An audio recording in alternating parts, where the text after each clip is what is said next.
4 at TV. The world is thinking.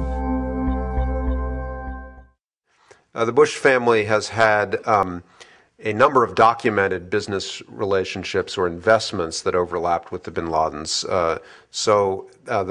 George H.W. Bush, the President of the United States between 1988 and 1992,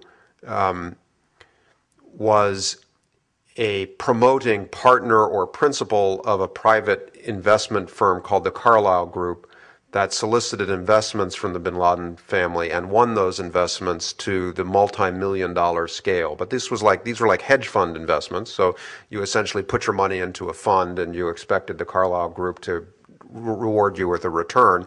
But in the course of soliciting and sort of managing those investments, the Bush family had direct contact with the bin Laden family during the 1990s.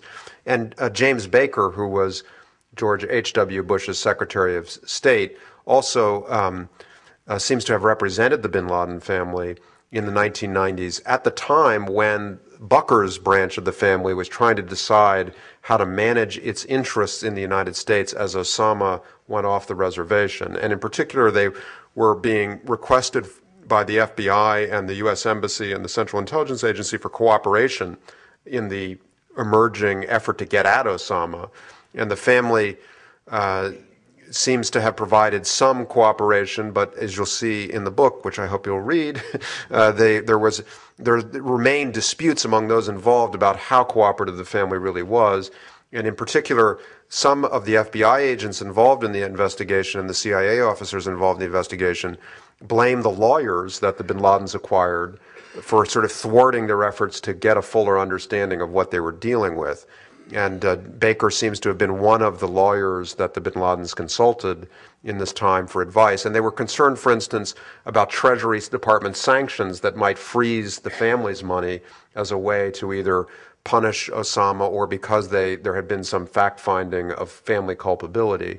And these were the kinds of things that they kind of lawyered up to deal with as 9/11 approached. And they stood to lose a lot of money should their assets be frozen. Yes, and they started to unwind their U.S. holdings almost at the moment that Osama started to emerge as a potential threat.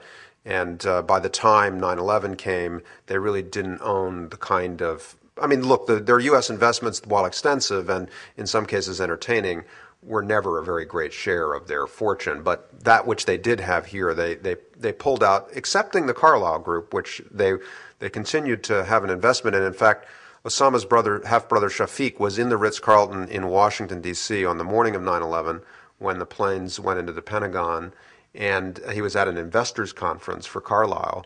And one of the fascinating things about the birth records is that, remember that cluster of sons that I referred to all being born around the same time?